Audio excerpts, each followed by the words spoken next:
fight. We don't have to kill. Everybody in the whole wide world really just needs to chill. No, we don't have to fuss, no, we don't have to fight.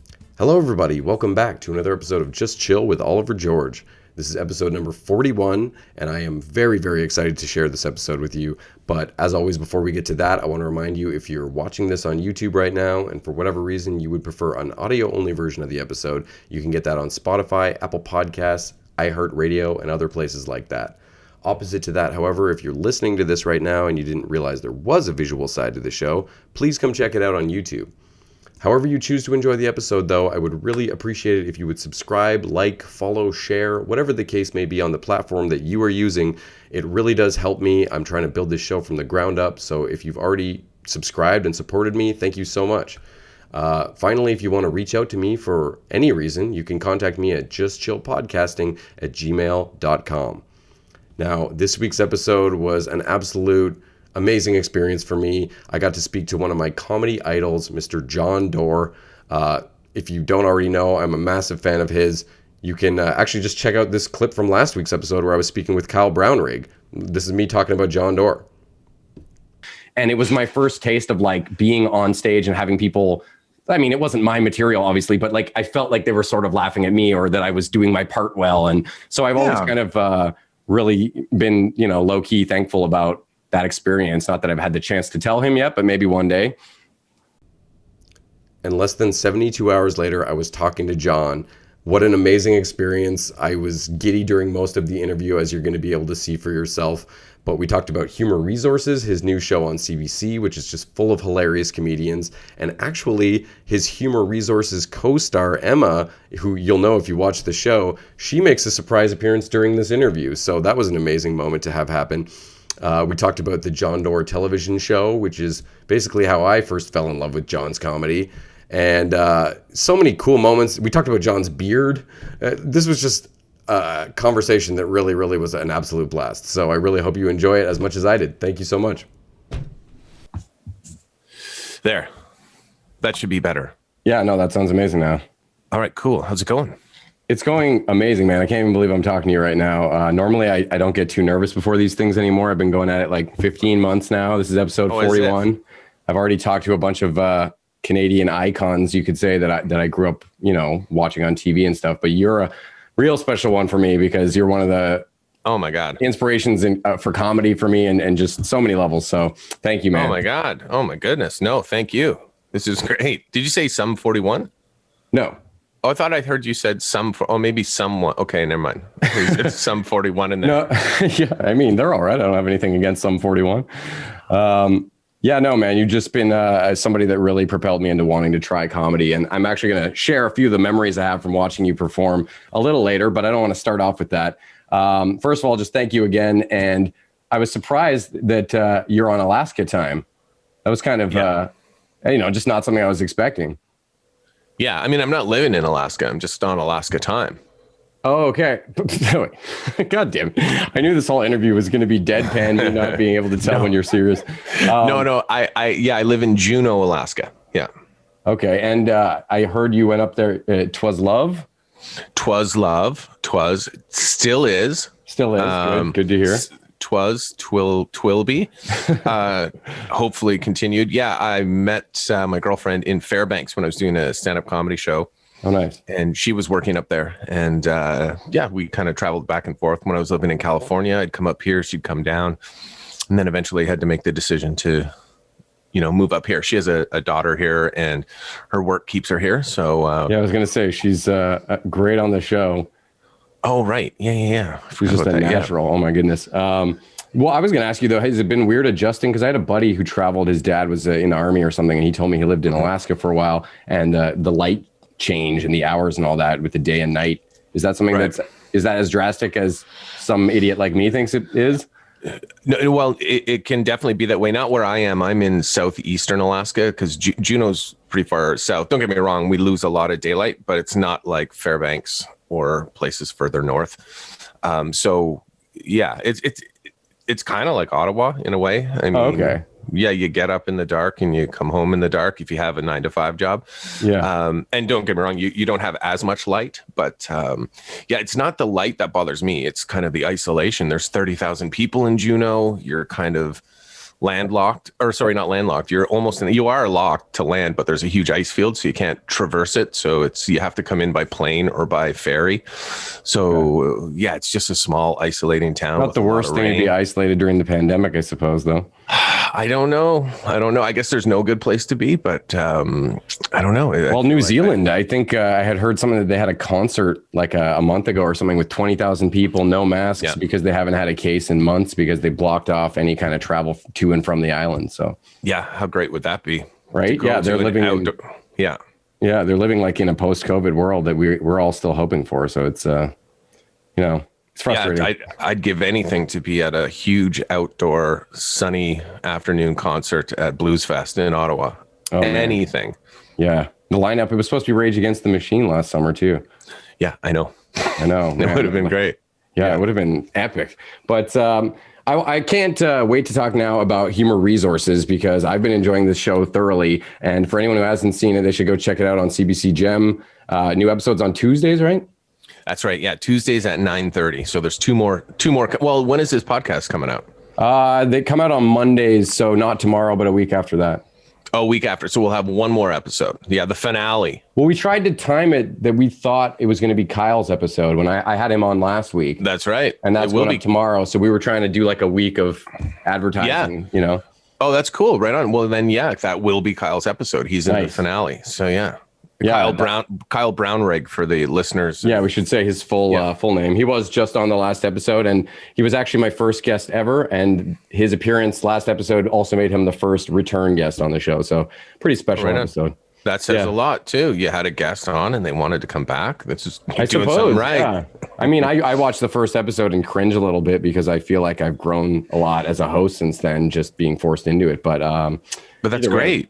You should, but you should cringe and move forward and then. Exactly. Yeah. I wouldn't want to change it because you can look back and really see the leaps and bounds that you've made. So it's to help propel you even further. Agreed. What I was going to say here. I wanted to know, I know this was filmed during COVID and the quarantine and all that, but was this something that you had actually conceived before and it turned out to be a happy accident? In the sense that it's the perfect show to film in those kind of conditions, or was it something that you had a light bulb kind of go off in your head when the quarantine happened? A little bit of both. So the show existed prior to the pandemic in a different form. We had actually pitched it to Quibi, but as a very short, like a short form, 5-minute kind of digital short concept where I would just interview comedians, and we didn't have a lot more to it. And then the pandemic hit, and CBC had lost their Olympic broadcasting, and they didn't know what their hockey schedule was going to look like. So, I think they just had opportunities for people to pitch shows. So Just for Laughs approached us or our manager and asked if there were any ideas floating around that could be shot during quarantine. And no one really knew what that meant at the time. They just knew we're locked down. It's not like it is now. It seems like productions are opening up a little bit more. So this was back in the end of March, beginning of April, when we were just sinking into the onset. Yeah, when it felt like North America was really figuring out that this is real and this is going to be a problem. So they approached us and we retooled the short form idea and realized it would work if we could ship these cameras out to other comedians. It would look broadcast quality, so that was important. And then we created a through line for every episode, which stuck to the theme. So we created a theme for every episode. So we took a short form interview program and turned it into something with a bit more of a narrative. So so it had existed, but then when Just for Laughs approached us to retool it, Adam, Brodie, Dave Derewlany, the co-creators and directors of the show, and myself, we created a show that would show a little bit of what life during a pandemic is like. Not what we don't specifically reference the pandemic, but we do talk about, the pressures of homeschooling, time management, the pressures on your relationship when it's just the two of you. But it was mostly how do we shoot in a pandemic? Well, you do stuff like the drive-through guy at the Timmy's, which is just a hilarious concept. Yeah, we had to find a way to surround myself with actors in a pandemic, and I was in Juneau, so it's slim pickings, right? Yeah. So we had to find a way to surround myself with actors, and so a lot of those people are, my friend, quote unquote, a guy who I want to be my friend, but he doesn't seem to want to be my friend. Just an odd character who talks to me through the drive-through speaker, and then a lot of the actors are customer service representatives that I talk to over the phone. Yeah. A lot of that's coming up. So how do we make a show with basically one actor and other people sort of populating the show? And then the other actors are my girlfriend and her daughter. So it's all in the bubble. That's how we had to, that's how we had to shoot. So we had a 2-person crew. There was a camera assistant and a PA, Gabe and Luke, and myself, and that was it. It was constant troubleshooting, technical problems the whole time that we had to work around, and we did. So it all worked out so well, though. And as we mentioned before, Emma is like a superstar in the making. I was also going to ask, did you try to give her any kind of comedic coaching, or is she just as natural as she seems? No, you can't. We worked around her strengths. So we would, it was hard at times because, she doesn't truly understand. She didn't grow up on a set or, trained to be a child actor or anything like that. So it really is mount a camera and then try your best to say, here's what's going to happen. But yeah, she would often not quite get it. So, and she shouldn't, she's like a kid who just wants to have fun. And we wanted to preserve that too. So we'd be on set and I would say a line, she would say her line, and then the scene continues, but she doesn't think it does. So she'd immediately just start looking out the window and talking about what's going on in the world. Like, I hate that hill. She'll say stuff like that in the middle of takes. So it was fun. So we kind of had to write short snippets around her. But she's great. She's just naturally funny. I used to make videos with her all the time. And then I've seen some of those on Instagram. Sorry about that. Yeah. Well, I actually saw you do an interview from your van. It was kind of like a precursor to the show almost for Conan, where you threatened to take her bike apart and throw it in the woods. And it was just a great bit, but it really very much reminded me of Humour Resources in that sense. Yeah, well, that was part of it. Like we definitely showed a few clips of the interviews I do with Emma in the car to the network so they could see, it'll look better than this, but here's, some of the people that will populate the show, and here's how we think we can tell this story. And every camera angle in the show, Humour Resources, is motivated by the cameras that exist in our everyday life. Our laptop cameras, the Alexa camera, the cell phone camera. Yeah, there's some POV shots. Yeah, security camera. So every camera is motivated by these devices that exist in our life, which I think is kind of interesting. But hopefully people don't really notice that. Hopefully they just feel like they're watching a show, because there isn't a shot other than the establishing shots that isn't motivated by those things. Yeah, you had a bit of an episode about that too, where you were trying to prove that we didn't really need our phones. Yeah, turns out I thought that was a fun take where you end up getting lost. Yeah, it wasn't fun. That wasn't fun at all. I don't like getting lost with that Emma kid. Oh man. Yeah, well, she seems like a good kid from what I can see. I don't know, man. Try living with her. Try living with her. Well, hey, I got 3 kids, so I can relate, man. How old are your kids? My son just turned 12. My daughter's 10, and my youngest is like 3.5, little guy. What? Yeah. Well, I have an ex-wife. We're on good terms and all that, but I got started young, I should say. No shit. I was going to say. Early 20s. Yeah. I had 2 kids with my now ex-wife, and luckily everything worked out great. And me and my fiance have this new little guy, and they've got other kids now too, and one big happy family, so to speak. So wow. Holy jumping. Yeah, because you don't strike me as someone who has 3 kids. I don't know what it is. It's your appearance, your look. Maybe it's the comic book posters on the wall behind you. I'm not sure. The man-child vibe in here for sure. Yeah, no. The Peter Pan syndrome. I like to think, me and Kyle were just talking about this, that I do have quite an inner child still. And I try to embrace that. I don't want to ever fully quash that. But yeah, no, I mean, I have kids and it's fantastic, but it can be a handful, like you were saying. Oh, well, you're in a whole other universe. I mean, if you have 3 and they're yours, I mean, that's a whole other sense of responsibility.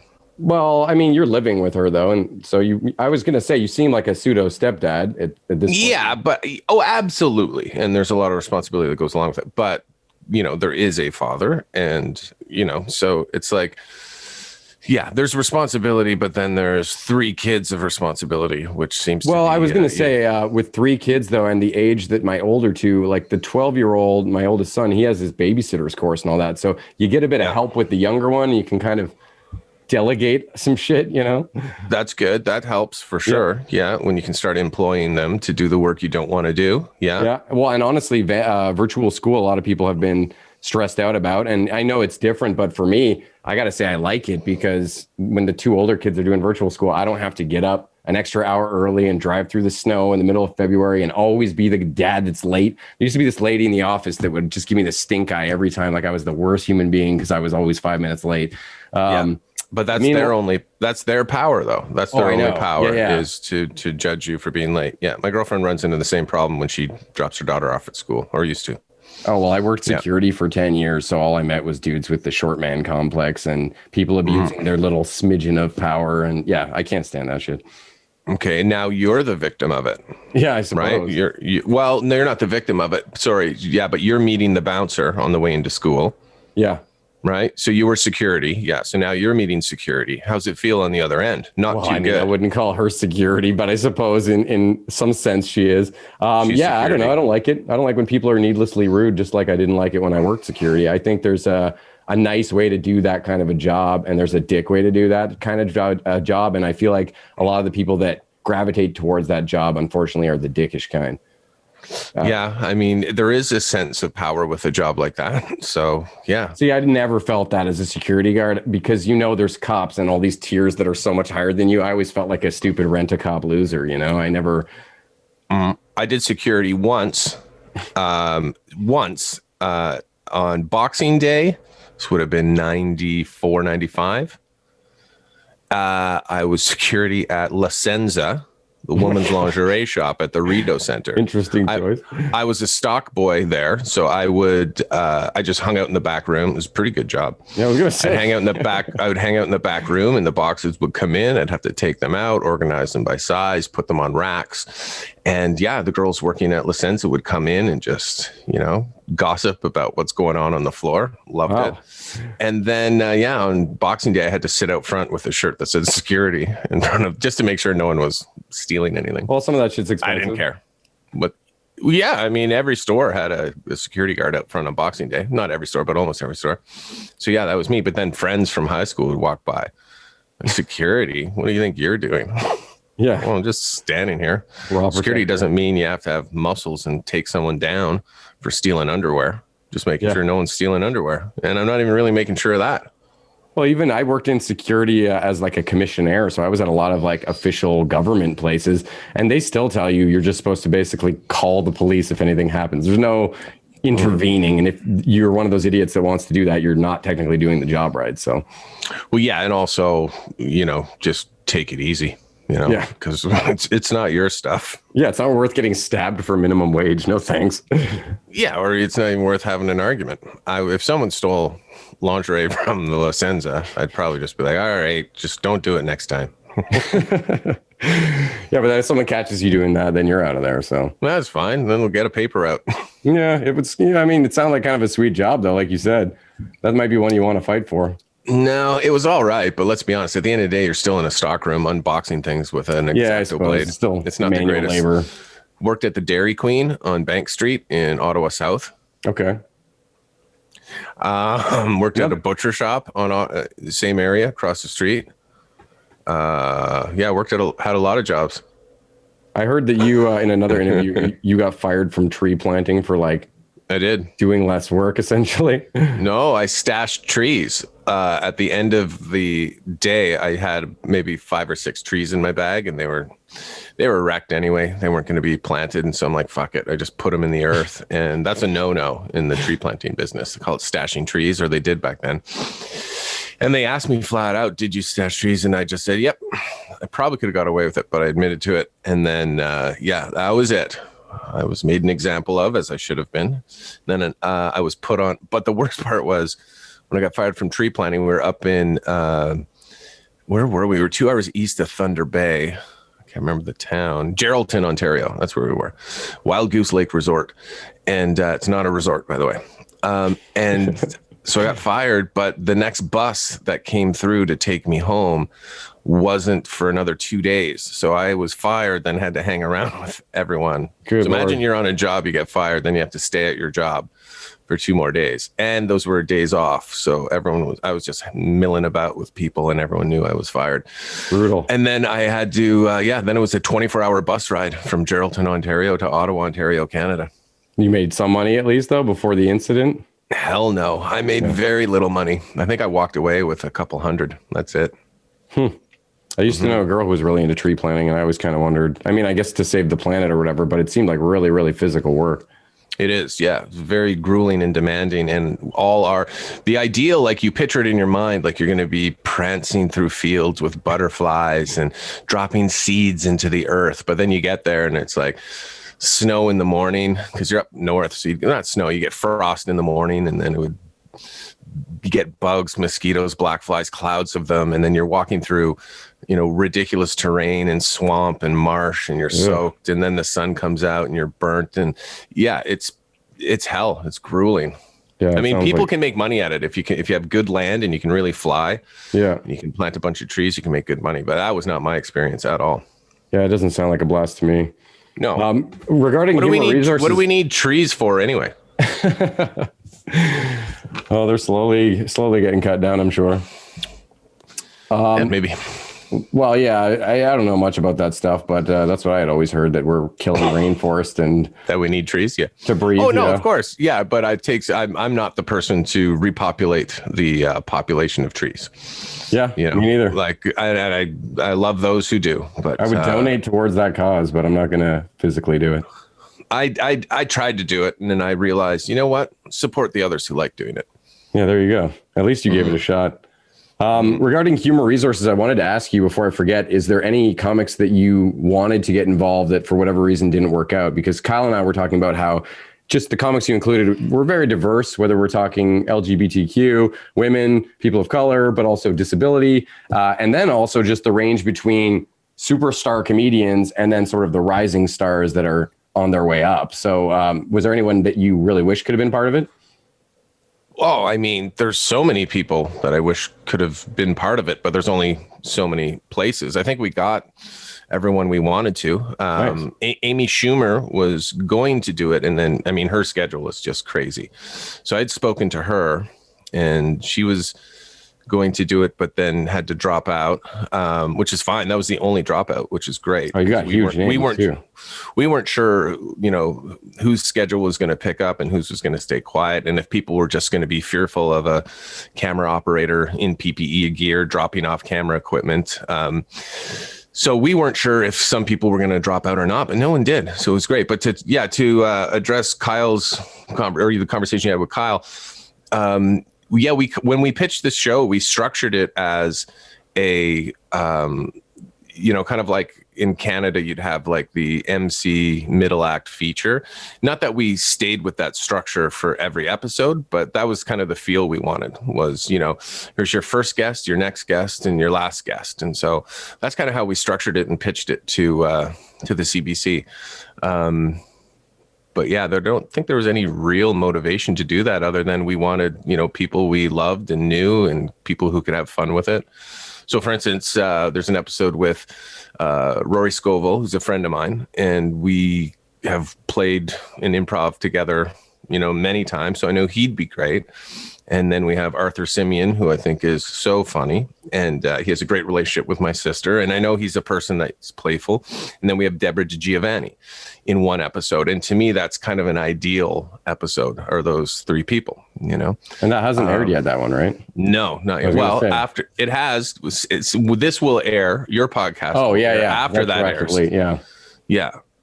So, but that's ideal for me because all of those people are confident, funny, and have like their own their own style and approach to stand up. So, Definitely. I mean, it was less about big names, but the big names help. So you try and get, people with the followings like Tom Green and Eric Andre. Sarah Silverman, yeah.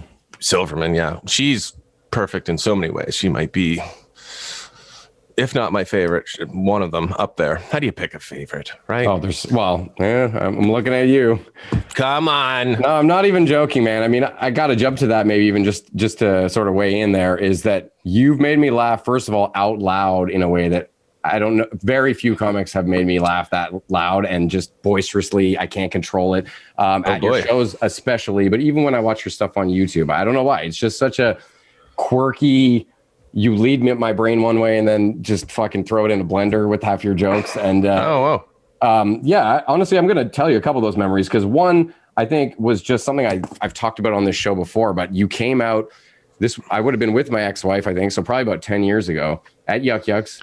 And you came out and for like 10 minutes, you did the like, okay, all right, to try to like calm the audience. But then you literally did that for like 10 minutes in different sort of intonations.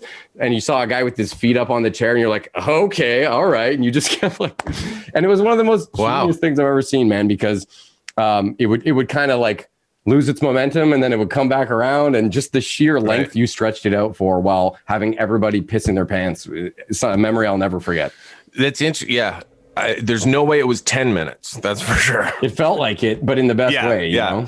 Okay. Yeah. But thanks. Yeah. That used to be fun to do. That was kind of just, I don't know where that comes from other than wasting people's time a little bit, but there's got to be something funny in when will this end? Okay. It's going to end. It's not going to end. Losing people, then maybe getting them back. And it's ballsy too. Like I haven't done nearly as much comedy as you, but to sort of commit to that kind of a joke and then execute it perfectly is something that I had a lot of respect for watching. Oh, thanks. I mean, I guess, yeah. I don't know if ballsy is the best reason to do something though. Yeah. Oh, I'm not saying that was the reason. No. Oh, right. Okay. Yeah. But just watching thank you. I should just say, damn, like that's, just a hardcore bit where you're just using these two words and kind of changing the way you're saying them. And you're playing off that whole like longevity of how long can you take it. I might have to try that again.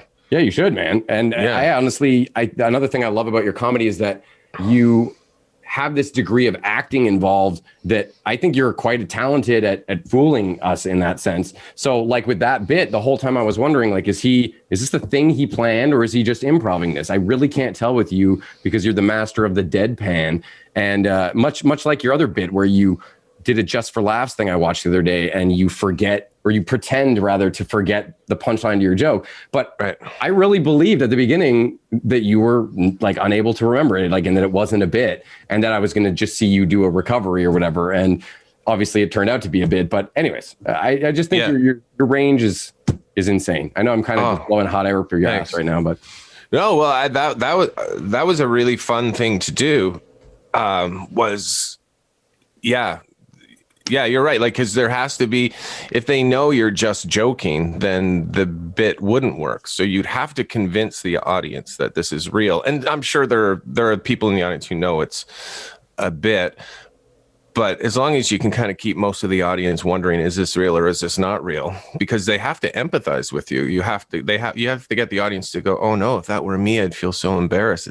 I feel embarrassed for this person. So if you can get people spinning in that moment, a little bit of manipulation, then that used to be a really fun one to do. And that idea, by the way, of forgetting a joke and then taking a tape recorder out that had the joke on it to remind you was born out of a real thing that happened to me when I was near London, Ontario, doing a one-nighter. I remember there was me, then a pool table, then the audience of people at like the equivalent of a Legion Hall. It wasn't a Legion Hall, but it kind of had that basement feel to it. And I forgot a joke. It was just a horrible show and things weren't going well. And I wasn't in my mind and I forgot a joke. And then I thought on the drive home, I'm like, I know I have a tape recorder with this joke on it and I'll listen to it when I get home. And then I'm like, oh, that would have been great if I had the tape recorder with me. And then boom, it just happened. Oh, I should probably try that on stage where I convince the audience I've forgotten it, then play it. Yeah. But then you later take it to the point where you play it and the guy on the tape it's another performance where you have forgotten it. So I forgot it on that performance. Yeah. Jokeception, which was horrible that happened, because then I didn't, but then I have a tape recorder with me when I do the jokes. So, but then I taped over that with Guns N' Roses, I think. Anyway, the whole thing didn't work out is what I'm getting at. It was amazing. Filled with errors.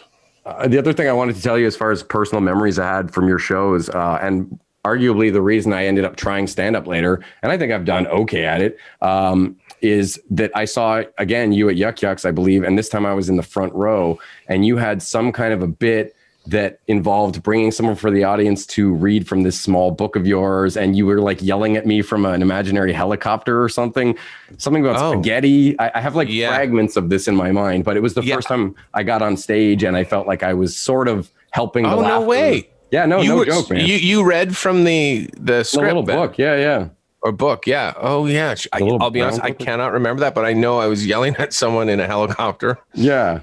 And I had to read these lines you already had in the book, and they got more and more ridiculous, kind of making a fool of me in the process, but I loved every minute of it.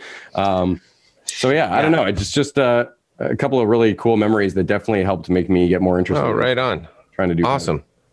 Well, that's great. How's it going? I know we're in a pandemic, so that's probably... Yeah, and I try to never boast, because I think that I'm definitely like an intermediate comedian. I've done well when I've done it, but I've never had the commitment level to be like, headlining on weekends or traveling a bunch. But I've bombed very few times. I'm a cheater, I guess, in that I do comedy songs a lot of the time. So some people don't like guitar comics. I've heard that kind of I see. Hazing sometimes, but... well, yeah, it sounds like the stand-up career, and you're already speaking somewhat negatively about it, because it sounds like you're listening to influences of others, because you're saying, I do stand-up comedy, and then you've been hard on yourself about something you love doing, which are the guitar songs, right?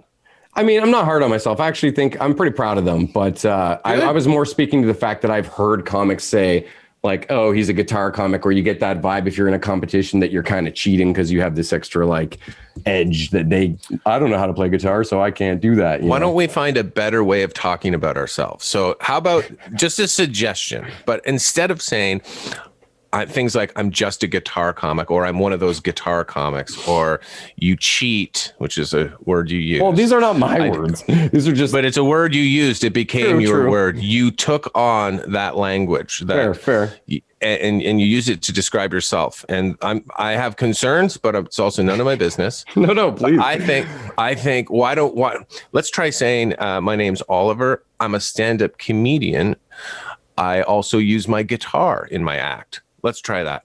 My name's Oliver. I'm a stand-up comedian, and I also use my guitar in my act. Look at the smile on your face. I think your self-esteem is just elevated as well. Your self-confidence, you're happy. Oh, man. I don't think you should say things like, cheat. I cheat because I do guitar comedy. If you love it, you should do it. It doesn't matter. Well, that's the anxiety, though. That's what I'm telling you about. Thanks for coming on the show. No, this is your show. Oh, man. No, I feel cleansed a little bit from that experience. I'm not going to lie.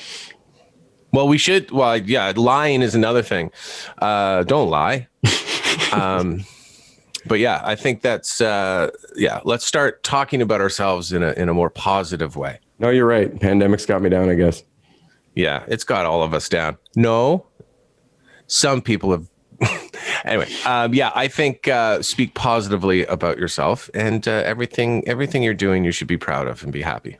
No, you're right. Thank you. It's actually good advice. But what do I know? I don't know anything. I don't know. I'd say you know a lot. You got an awesome show on TV right now, so there you got that. Hey, look at that. You're telling me to speak more positively about myself. Yeah. It works. I'm learning from you. Wow. Okay. I don't want to forget this last thing about Humour Resources, because I thought it was something we should mention, especially due to your job on that show. But you've been receiving this inappropriate fan art. Leave it. You leave it. May have found the culprit, I believe. Leave it. Just leave it. Leave it. Don't even. Not interested in. I've discovered the more I talk about fan art I've been receiving, and the more I ask people not to send fan art, they send it. So I think I realized the mistake I made. I should have just accepted it and not brought it to people's attention, and it would have faded away. And now that I've asked people not to, they seem to send more. So yeah, I if it's okay with you, for sure, I would prefer not to talk about this fan art. I thought you had found this Dan guy from high school. Okay, so here you go. Just leave it. Okay. Yeah, so there's Dan. Yes. I'll look it. Okay, here's the problem.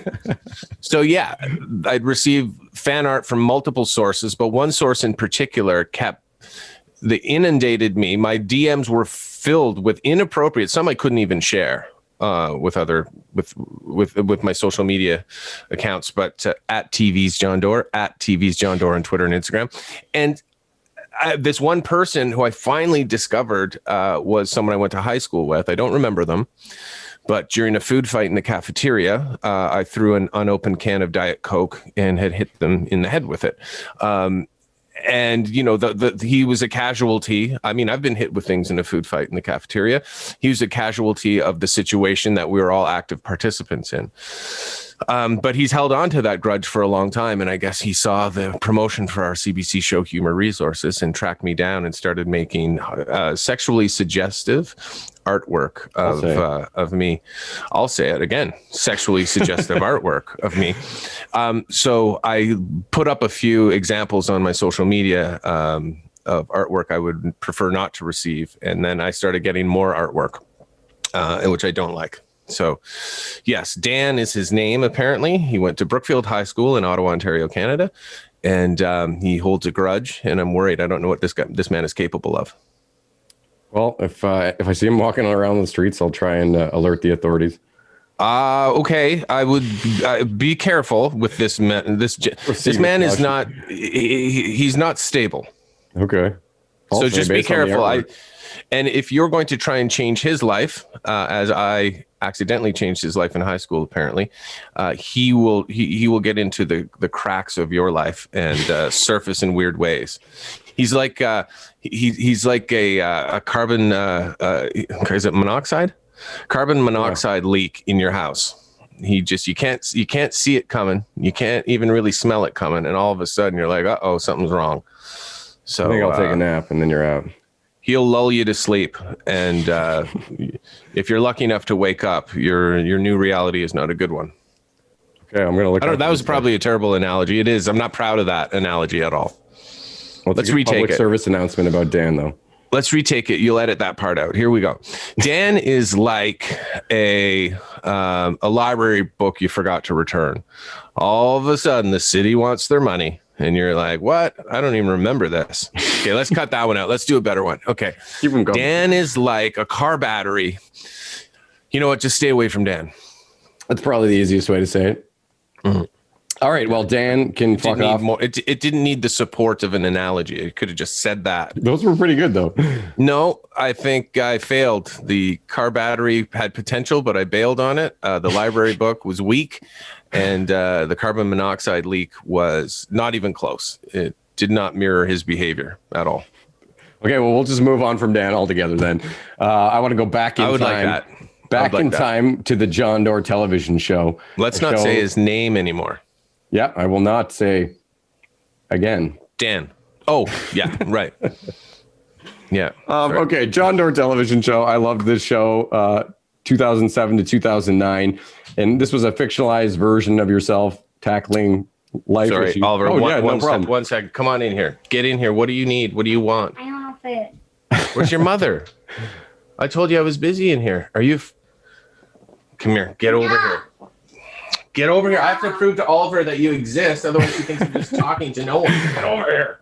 Well, if she can hear me, I want to say good job, Emma. You did a really good job on John's show. She can't hear you because I have the headphones in. Come here. He's complimenting you. No. Okay, then get out. Get out of here. Fine. No, I have to do this. So you have to either... You should go wake your mom up. No. Come here. I don't want that. I don't want that. Hi. Oliver said good job on the show. He watched it. Okay? Yeah, you did really good. Wake your mother up right now. The fact that this is happening now is just amazing. Wake your mother up. Get out of here and wake your mother up. Okay, so sorry, Oliver. Can I put a pin in this for a second? Yeah. Okay, can you go wake your mom up? No. Can I go get her food real quick? Yeah. I'll be back in 2 seconds. Is that all right? Yeah. Should we just keep it rolling? Yeah, that's fine. I can edit this part out when you get up or whatever. I'm definitely leaving Emma in, though. That was hilarious. Yeah, sure. Okay, I'll be right back. Yeah, no sweat. 2 seconds, honestly. Okay. Yeah, okay, just keep it recording. Yeah, Okay. sure. Sorry, dude. 1 sec. Oh, man. Yeah. I told you not to interrupt me.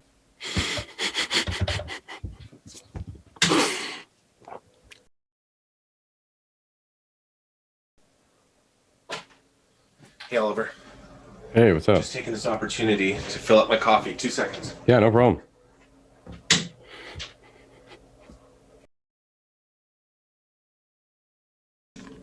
All right. Sorry, man. Yeah, no problem. Sorry about that. No problem at all. Kids got to eat. See what we're dealing with here? Like, it's not easy, man. Yeah, well, when they get older, you can at least start to teach them to cook and help out in the kitchen and stuff. Yeah, but the food would be gross. It can be subpar at times. Let's be honest. It would be, because her idea of what a dinner would be it would be Nutella and macaroni and cheese mixed together. Oh, gross. Yeah, that's what I'm saying. Yeah, that'd be Gross. nasty. Well, you have to supervise for sure. But you should be able to get kids a shot where they don't have to eat for a month. Like every month they get like an injection, and it's like that's your food for the month. Oh man, It'd be a lot easier. I don't know if that's gonna come anytime soon. I don't think. Yeah, we're not there yet. We can only dream, but that's the way the world should be. Going back to what I was gonna get into, which was the Jon Dore Television Show, Canadian Comedy Award winning for both your performance and writing. I remember watching this when it was on the Comedy Network back in the day. And Was it award winning? Yeah, Canadian Comedy Award winning. Oh, okay. Yep. Well, that's what I read. Okay. I don't know. I'll check my facts, but I'm pretty sure. Maybe, yeah. Okay. I figured you would have remembered, but no. I honestly do not. But Yeah, there was one for best performance. that's the problem with diazepam. So many things I don't remember. No effects. Okay. Oh, yeah. I know that Yeah. song. Okay. Just in case. I haven't listened to them since I was a teenager, but yeah, I'm sure I've heard that. I had a lot of buddies who were super into NoFX and playing at parties a lot. Anyways, Jon Dore Television Show, you played a fictionalized version of yourself, tackling a lot of issues, and you did these sort of quasi-real interviews with people where I feel like they knew they were being interviewed for some sort of comedy thing, but at the same time, I wondered if you had ever offended anybody, because I watched the cat litter one and I felt like they might have been a little hurt. The Litter House, or what I believe it was called, Litter House. Yeah, I think it was the Litter House. I know the one you're talking about. That was an episode where I Because was you trying to basically make- said like, no, this wouldn't be that hard. Like I could make this. Right. Well, yes, I was inappropriate, but that was the whole point. But okay, let's go back a bit here. So that was an episode of the Jon Dore Television Show where I was trying to earn cash quick. Yeah. So I thought I'd interview an inventor because I thought that could be a cash quick scheme. And only to realize there are several steps involved in patenting to patent your invention and to get funding for it. So it wouldn't work. But I talked to the creators of the Litter House, which was a cat house that doesn't stink. I don't know. When you could put geckos in the window. I barely remember it, to be honest. But I do know that I think they were fine with the interview. Everyone we ever interviewed, for the most part, I can think of maybe two exceptions, were absolutely fine with it, because going into those interviews, we explained that I'm the fool who's going to ask really stupid questions, and it is a comedy show, and we would like you to speak about this area of your expertise. So that's all we'd really tell them, and for the most part, yeah, everyone was happy to be involved. Yeah, I was just curious if you'd ever had to sort of say afterwards, like, hey, I was just roasting you, or, I didn't really mean what I said, kind of thing. No, they knew, because I would meet them before, and they met, the civilized version of me, and then they'd meet the sophomore juvenile version of me who's interviewing them to extract information in an ignorant way. And they would always come across as the expert, and they would have to be the expert depending on who they were. Like they had, because they're sometimes representing companies or their field, and they would have to correct any dumb, errors that I would make in assumptions, which was, I thought, pretty funny. But yeah, that cat house specifically, I don't think they were upset. I think they were there to sell their products. So they were very concerned about their image and what they were saying, because this was an opportunity for them on a television show to get their product out again into media and television. So yeah, they weren't upset. So we did one interview with an environmental expert. I can't remember their specific title at the moment, but they were very upset, and we didn't air this because mid-interview, she wouldn't use the word fart. She was talking. Well, it was just the way she felt like. Yeah, that's the way she came out. And I think she was also running for municipal government. I can't remember exactly, but anyway, there was a reason why she did not want to say the word fart or be included in a conversation that had the word fart. But she was talking about environmental concerns and methane gas, and I would say, "Oh, a fart," and she would not say it. And then the interview for a while became about me trying to get her to say this word. Which is totally juvenile and rude and disgusting. But she asked us to stop, which we did. And she asked us not to put that in the show. And we did not put it in the show. Of course, we would respect them. So that was an instance, and it's a dumb example of just something someone was concerned about. And yeah, that's people have different things. But the only other one we did in the second episode we ever made, it's not that the person had a problem with the interview. They liked the interview, but when they saw the show and their interview surrounded by other things, they didn't know the entire context of the show. So we interviewed a Buddhist monk. And afterwards, he was not happy with some of the other material in the television show. So he called to complain about that. But I think those are the only two real problems we ran up against. That's not too bad then. That's pretty good batting average. Yeah, if you're looking at batting average stats, we did well. But it only takes one to take you down. Yeah, that's true. That was very intense. I wanted to ask you, I read online that there was at one point possibly going to be a Jon Dore Television Show movie. Is there any truth to that? No. No. Well, I mean, I would love to make one. I had thought I think it would make a good movie of the week, but I don't think it would make sense for the network to pay for it. It would be hard to get the right amount of money to do it properly. Because if we were going to do the Jon Dore Television Show, the movie of the week show, we'd try and make it pretty big. Yeah, that would be great. I just imagine instead of playing with the conventions of television, playing with the conventions of film, which would be fun. So not that they're that different, but just in scale and scope. So we do like bigger car chase scenes, pyrotechnics and stuff. Maybe like a roof squibs and running on rooftops for action movie satire. I want to see this movie so bad now. I think things like that would be fun. And I think it'd be a good time to do it now too, actually. But I think maybe that ship sailed. I don't know. It's never too late. It'd be a lot of fun. I think it would be, starting a cult would be good. Maybe I decide. I think we do an episode about legacy. So the movie is John leaves a legacy. And ultimately, so I try all these things, like, do I get myself taxidermied, build a statue of myself? Do I have children that my legacy would live on through my genetics being passed on to another generation? So you find out all these other things. You go down all these other roads only to realize that building a cult is the only way my legacy can live on. So I think that would be fun. And then you talk about the dangers of indoctrination, et cetera, et cetera. So I think that would be a fun movie to make, but it's probably too late for that. I don't know. No, you know what? Yeah, positive attitudes, John. Maybe it's not too late for that. Yeah, you can do it. You can write it. There you go. Right. I could write it. Nice. I'm going to look out for it now. I was going to say, I saw one of the flashbacks where you were a little kid and you have a beard. Oh, love. Yes. Sorry, I wasn't looking at the moment. Yes, I do have. I did. The person who played me, we found a young kid with a beard. Well, I was just going to ask, when's the last time you were actually clean shaven? Because I could not find an image of you anywhere on the internet without a beard. Yeah, that's a great question. I think it's a really, really good question. I think that's a weird one. Time I was clean shaven. No, it's I don't know. There must have been a time. Well, the like, show would imply recently. otherwise. No, did I have to shave my beard at one point for anything? You know what? I had shaved my beard in 2005. I think that might be the last time. Wow, 16 years. Damn. It's quite the streak.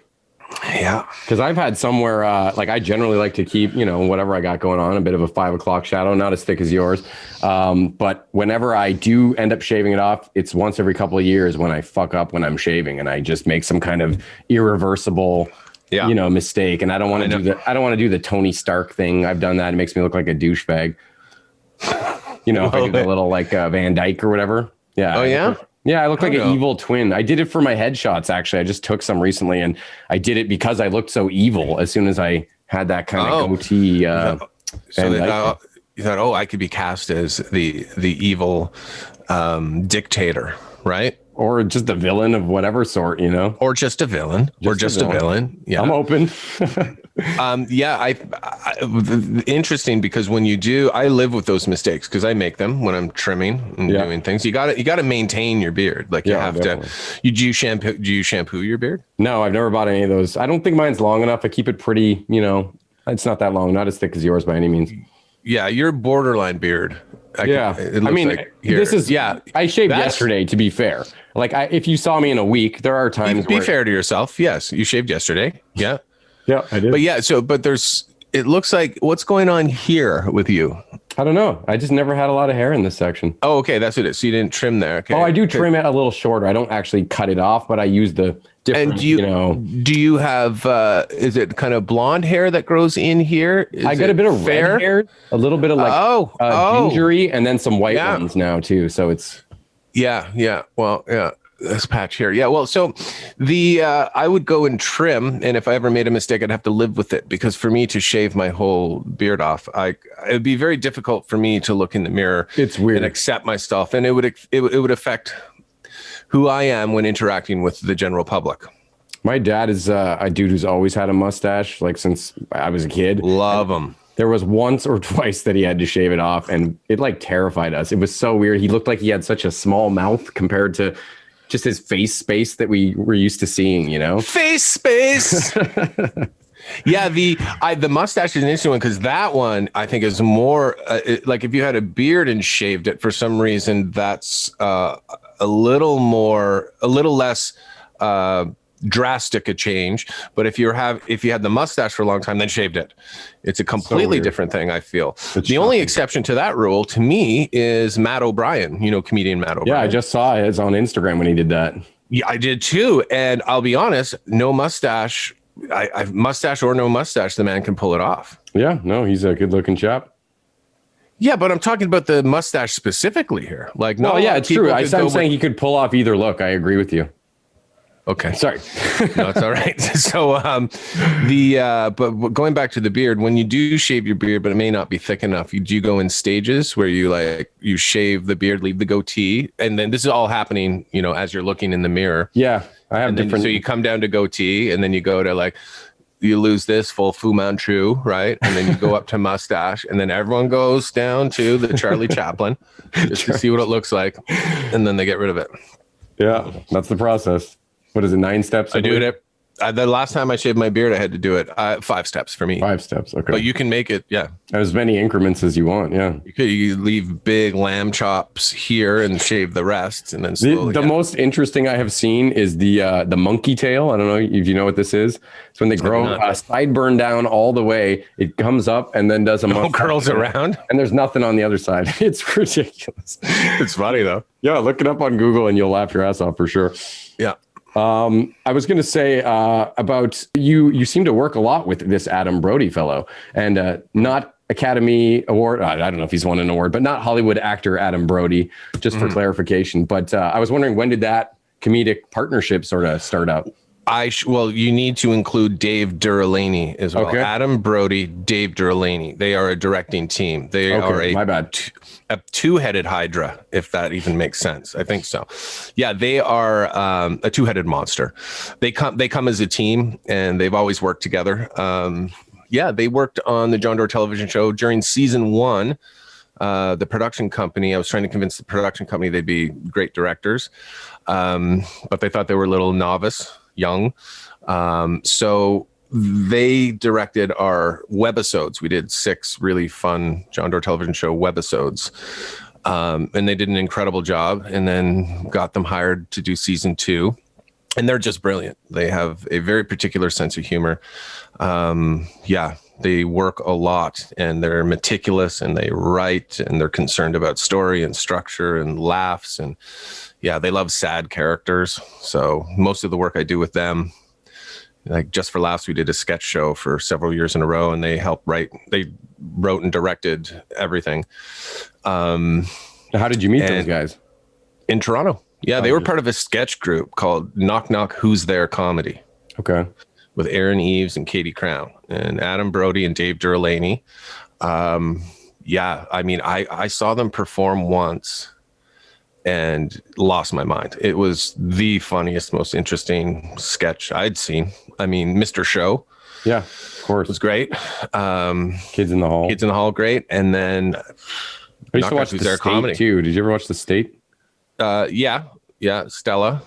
The State. Stella, yeah, that was one of the spin-offs, right? Yeah. I preferred Stella to The State, but yeah, good. But Knock Knock Who's There Comedy, before you hijack this conversation. Sorry. Oliver. Brilliant stand-up comedy, or brilliant sketch comedy. They met in film school in Toronto, and Knock Knock Who's There Comedy is probably the funniest. Anyway, I'd go see these guys in Toronto by myself, because friends of mine, like whatever, weren't into sketch or whatever, they're comics. But I'd find out, they're playing at Tim Sims Playhouse. Like, I got to go. So I'd just go and I'd sit at the back and watch. And it was the most interesting deconstruction of sketches. It was satirical. It was modern. It referenced things that were, it was just so smart and funny.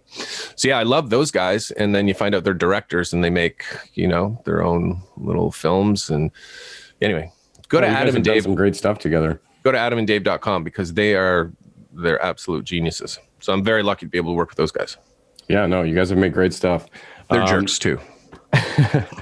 You've known them for a long time now, I guess, like 15 years. Yeah, we work together. Like, if there's anything I'm going to pitch and bring to a network, it would always go through the Adam and Dave filter. And then the three of us would work on it and then bring it to a network. So, yeah. That's awesome, man.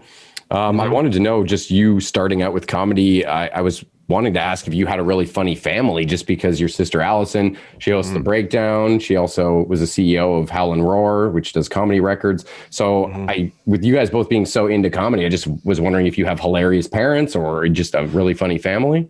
Well, I don't know. My dad's funny. My mom's funny, but they're not funny. I don't know. Like, we are, I don't know. It's a hard question to answer. Yeah, they're funny people. I guess it's just interesting that you and your sister both turned out to have, such. Well, my sister was an act. My sister, well, maybe, we were hooked on praise at a young age, which isn't necessarily a good thing. And my sister actually, while I was, slowly becoming an introvert in high school and not knowing what was going on, my sister expressed an interest in acting and would do school plays and that kind of thing. So she was the first one to really dive into that kind of stuff. And then when I started studying TV broadcasting at Algonquin, that's when I realized, oh my God, there's so much fun to be had, and you can be creative and edit and direct things and write things. And then I got into stand-up comedy after first year of taking television broadcasting. So then, so I don't know. I think opportunity presented itself, but it was probably some sort of defense mechanism trying to be funny. And then not long after all that, I guess you would have gotten into Canadian Idol, which I had totally forgotten you were part of that. But then when I read it, I was like, oh yeah. Yeah. I graduated from Algonquin College, and I did 3 years of co-hosting Rogers Daytime. Oh, that's right. Cable, and then built a ridiculous demo reel, because that's what you did back then. I'm sure you still do. But I was submitted that when they were having auditions for the correspondent role on Canadian Idol. And that was a lengthy, crazy process. But that was, fun to finally get the phone call asking if I could be in Winnipeg in 3 days. Hell yeah. That must have been a pretty fun gig, Canadian Idol. That was great. I loved it. Yeah. I mean, travel the country, hang out in hotels, meet the locals, go out to bars. The work was easy but fun. You had to interview people, and the process of making that show was probably more fun than the final product. But final product was great. But it was it was really fun. Well, and reality TV was like blowing up huge at that point too. Yeah, I guess so. Well, Pop Idol and American Idol had already proven to be success stories. And then to bring it to Canada and use Canadian producers and talent to make that show, I thought it was great. Showcased some amazing singers from Newfoundland and everywhere, all across the country. But you got to go and just see how music is such a part of, Atlantic East Coast culture and across the board. But yeah, it was so fun to do. Yeah. Got to hang out with Ben Mulroney, judges. Sass Jordan. Oh, yeah. Farley Flex. Farley, yeah. Good man. He's got a cool name, that guy. Farley Flex? I don't know. It sounds like a pimp or something. You should tweet at him. Oh, yeah? Probably wouldn't say that, but... well, yeah, maybe not that. Man, I just saw, again, a skit that I really love of yours that I showed to my kids last night. First of all, it was on Conan, but I should mention you were also the first featured comic on Conan when he rebooted his show on the TBS network. It was surprisingly, the date was November 11th, 2010 that you did Conan. I've never understood why that's a thing. The first guest on Conan's show on the new network. It's a cool, to be the first comic. I mean, I don't know. Okay. I accept. Well, sounded like a credential. But yeah, I was thinking, man, Remembrance Day, it's not exactly the funniest day to be doing your comedy on Conan, but yeah, take what you can get, I guess. If it's Conan, you're not going to say no. But I just couldn't. I saw the date. People go to work on Remembrance Day. Half the day. But on the 11th hour. Yeah. Okay. Yeah. 11th hour, 11th month, 11th day. Yes, we have a moment of silence. Don't tell jokes at that point. Yeah, you're right. Well, yeah, you would take a moment to remember those who fought for our peace and freedom and made the ultimate sacrifice so that we could live our lives. Yeah, I don't really know why I went down this tangent. I was more trying. But then you go back to work, and that's part of the celebration as well. That's true. I'm pretty sure I would have worn a poppy. I don't know. I can't remember. Let's look it up. I will. Look it up after this. Yeah, I'll check it out right now while I'm talking to you. Do it. Check it out right now. I guarantee I was wearing a poppy. Let me look for it right now. You can share. It was November 11th. I was definitely wearing a poppy. So let's look it up. Jon Dore, first comedian on Conan's new TBS show. Oh man. Okay, let's see here. November 11th. Oops. Oh, I put in 111. That's not good. Too many ones in there, dude. Images. Okay, let's see here. Let's see what we get. It's not popping up here, Oliver. I have to put in a better search. My criteria. What's you know what? I'm going to check too then. Oh, I should put. Okay, let me put. I'll find it on YouTube because now I'm curious. Conan. I was only like meaning to mention Remembrance Day as sort of an Here it is. Here it is. I got a picture here. There you go. I'm wearing a red and black. Oh, there's a poppy. Okay. It's hard to see because I am wearing a red and black plaid shirt. So the poppy does fade into the background. But that is good to know, though. It is there. Yes. Look at that. Okay. Let's just send this on over. Yeah, I'll put it up during the episode. I can show the fans that you were accurate. Oh, I don't care. Taking a screen grab here. I was going to talk to you about the skit you did in the centaur costume and just ask you if that was the most elaborate stand-up bit you'd ever been a part of, with the pissing on stage and the, integrity. And there was just so many more working parts to that bit. Yeah, there are too many things going on there. Did not like that. Was it nerve-wracking? Because I thought even just the guy walking behind you with the fake legs, like if that looked a little bit off, it might have killed the joke a bit, or if he completely screwed up somehow, We're like extra nervous. That was Levi McDougall. Oh yeah. Well, the plan was we were going to try and get like a Matthew We reached out to Matthew Broderick's people, but he was busy. Like to get like an incredibly famous, to be someone who's famous for doing Broadway and theatrical productions in New York City. We thought it'd be great if his only role at the very end was to reveal that he was the ass of the centaur. And Hercules the musical, yeah. And that didn't work out. So anyway, It got all Shit. crazy. Well, kudos, because that was one of the funniest things I've ever seen. But if you could have dinner with somebody, alive or dead, that you've never met before, who would it be and why? Dinner? Did you get that screen grab, by the way? Did Did it appear in the chat? I don't know if it's going to open up or not. Yeah. Click on download. That. Oh, has it got a download? Oh, click to open. Yeah, it should go. Yeah. So let that open. Would I have dinner with someone? No. There's the Sean Lacombe joke would be I'd prefer to have dinner with anyway. I don't know. Who would I have dinner with? Well, we can go totally back in time. We can go, yeah. But now, if it is dinner with someone back in time, so from the past, we'll say, now, are we eating in modern day, or am I eating? I mean, I don't want to eat food. Good question. I don't want to go back and eat food during but before we had realized that ovens could bring about change, and I don't want to trust like a fire in the middle of a field somewhere. Like, like medieval food or something? Yeah, I like. When are we eating? I don't know. I've never been asked that question. That's very thoughtful. Is the food even important to this question? If it is to you, I would say you can pick whatever you want for the meal. Well, you said dinner. You said if you could have dinner with someone. Well, you can eat whatever you want for dinner. You're a grown man, John.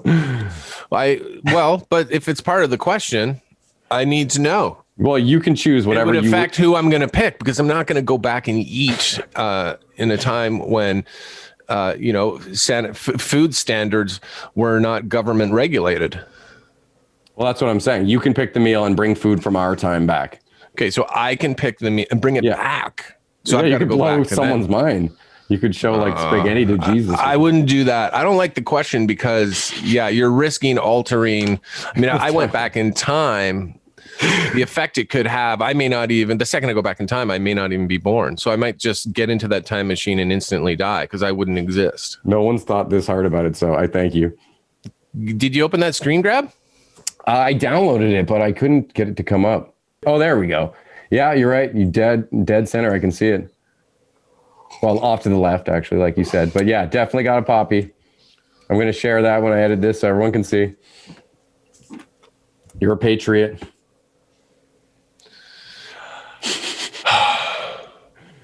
I guess that's it, man. I was attacked for performing on November 11th. It was a vicious attack. And I'm here to say you can still honor the war dead and then go to work.